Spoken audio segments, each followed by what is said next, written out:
Hi everyone and welcome to Crypto Talk, that Irish guy that talks about Bitcoin. Right now is the best time to be buying Bitcoin because we haven't seen prices this good since December 2020.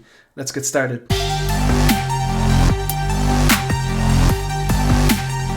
So let's get the basics out of the way. This is the Kraken daily chart and Bitcoin is trading at $27,305. Now just to call back and reference what I mentioned in the intro of this video, this is where we are now. So we're down here $27,310, but if you trace back, if you ignore this wick to the downside here, the last time we had prices this good really, or this low, was back in December 2020. Now I'm saying this good, and if you're watching this and maybe you're new, you mightn't be understanding what I'm saying by good.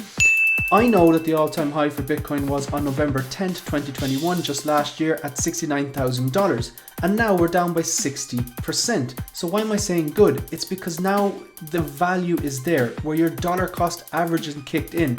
I haven't made an episode or a video in a while, well, because I've been very busy, because Bitcoin's been very boring, with the exception to this kind of like, it was basically trading around here, around 40,000 from the start of the year to more or less April, and then you had this crash. So it was trading sideways. It was very, very boring. I think the last time I made a video was in around $40,000. It was doing nothing. It looked like consolidation. Then we had this drop to the downside. So this time, it's so easy to make videos when Bitcoin is going to 50, 60, 70,000, that kind of, you know, the FOMO's kicking in and it's in mainstream media. I mean, if you think back to all of last year, Bitcoin was everywhere. It wasn't just on, you know, the internet and stuff like that, and it wasn't just on, say, niche news stories or tech news stories, or, you know, I don't know, economic, like things like The Economist and stuff like that. It was in mainstream media. It was on the news. It was in like the Irish papers here. It was in like just your regular news as well. So it was kind of getting adopted by the mainstream media. Now I know we've had the institutional interest, we've had the FOMO interest, but these things move in cycles. So I haven't made a video because it's so easy to make a video when the prices are, you know, rapidly going to the upside, like we've seen it, say, from mid to late 2020 and basically all of 2021. You know, bar the Elon Musk FUD and the China FUD in the middle of the year. But if you take a look at where we are now, we're at 27,300. We haven't seen that kind of value since, well, basically in 18 months, since December 2020, as I mentioned already. So now's the time to double down on the dollar cost average, to keep and continue to dollar cost average, because even though Bitcoin is down now, you're basically getting it at 60% off. Of course, the flaw in my argument is that, you know, you'll hear people saying, yeah, but that's if it goes back up again. It could go to zero. Yeah, it could. That's not going to happen. It's not going to go to zero. I don't personally believe that it's going to zero. Nothing on this channel is financial advice. The whole thing is you're always supposed to do your own research, never invest more than you can afford to lose, all that kind of stuff. So my point that I'm getting across is now is an important time to keep dollar cost average. And we haven't seen there hasn't been a better time, bar this little wick to the downside that went down to as far as 25,500. We could be revisiting those prices, and you know, could be this week. We could actually be going down that far. I'll delve into that later on in the episode.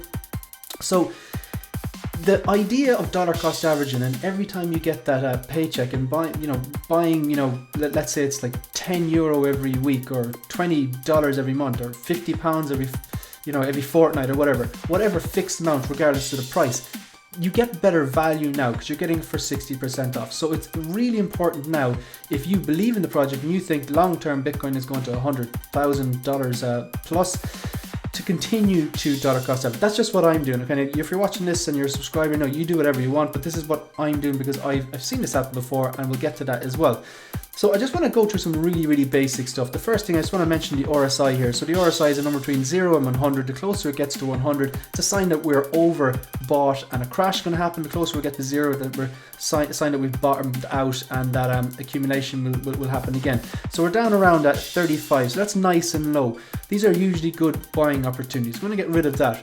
Next thing, I want to look at these Fibonacci levels. So if you're familiar with Fibonacci levels, basically trading. I've done my Fibonacci level starting at 0 back at the March 2020 crash and topping out then at number 1 up here, basically to from the bottom of the March 2020 crash to the top of the all-time high of $69,000 on the 10th of November 2021. So if you look at it, kind of dropped down here and it spent a lot of time around here in the 0.5, kind of touched, bounced off this up to the 0.8. So I'm looking at this one, getting the numbers here, down again. So I'll just expand this a small bit. Bounced in between the 5 and the 0.8 before crashing down to the 0.382 level there around $28,000. Now I just want to go ahead and remove that as well. I want to clean up this graph. So these perforated lines, these are all previous all-time highs. So the white is the current all-time high of $69,000, and then the perforated red and the greens and the purple and the yellow, they're all previous all-time highs. We've lost all those levels. I mean, $42,000 would be a dream now. I just want to keep it simple because I still see a lot of YouTubers, they're usually the ones with the kind of really enthusiastic thumbnails and faces telling you like this is the most important episode that you're ever going to watch. A lot of those YouTubers, they're just doing that to get views, they're just doing that to get hits. Like realistically, the most boring times in Bitcoin are probably the most important. Because the boring times is when the price is low and no one wants to hear about it, the media aren't covering it, and everyone is worried and everyone is basically selling. So people that bought at 40, maybe if they're just, they've invested a certain amount of money at Bitcoin at the all-time high of 70 or 50, and it goes down below that level again, they're selling, they're getting scared, and the weak hands are being shaken out. Now, the longer you spend in this game and the more you learn about Bitcoin and understand it is, it's a limited supply, it's probably the most hardest form of money we've ever seen. If you haven't read the Bitcoin Standard, I highly recommend you read it. It's not just more about Bitcoin, it's about even just how basically any sort of currency has worked before, things that we've used. There was certain cultures used to use rocks and seashells to barter, and then of course it went into coins and gold and silver and stuff like that. So it kind of outlines how money works really, and outlines a lot about economy. There's obviously a lot about Bitcoin about it, but it's not necessarily purely about Bitcoin. If you haven't read the Bitcoin Standard, you should really go ahead and read it. But what I'm saying is, a lot of these YouTubers have these really over enthusiastic, kind of exaggerated thumbnails just to get you to click on the video. And they're making it out as if you have to watch this video, like it's the most important video ever.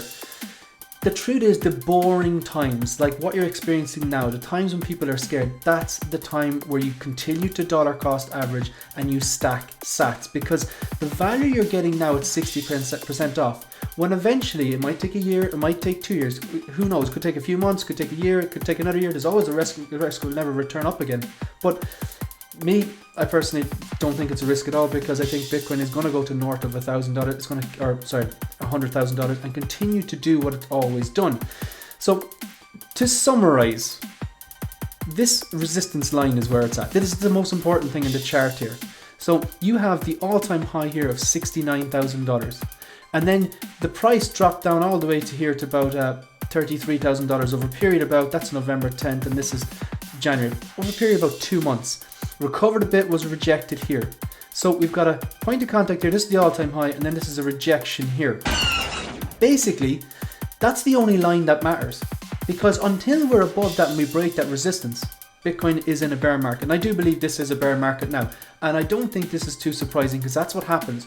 We have a halving where the Bitcoin supply gets cut in half. Just a little side note there, around this time where there's these big massive crashes, these 20, 30, 40, or in this case 60% crashes, that's when all the experts will come out and start telling you, oh, so Bitcoin is over now, that's gone, that's finished now. They were saying the same thing in 2018, I'm sure they were saying the same thing in 2014 as well.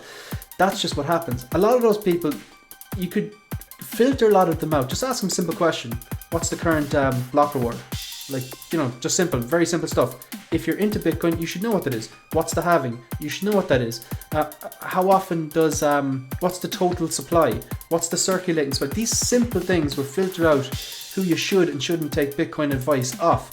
But around now, a lot of the kind of water cooler people, as they call them, will tell you it's finished. You gotta ignore them. If you believe in the project, now is the time to keep dollar cost averaging, because the price is so low. So really, this red line here, like if Bitcoin was to go straight up today, it would need to break $36,000. That's not going to happen. There could be more pain in the way. I think there possibly is more pain in the way, and I'll outline why. Now this is kind of a, so just if you look at this, this is the wick to the downside. This red line is where we are now. So you've had like a wick to the downside. You got a bounce here, and it looks like we're getting a little bounce here. It's hard to tell. We'll know tomorrow when basically Monday traditional trading starts opening up again. Now if you look at this, I'm just going to draw just really simple.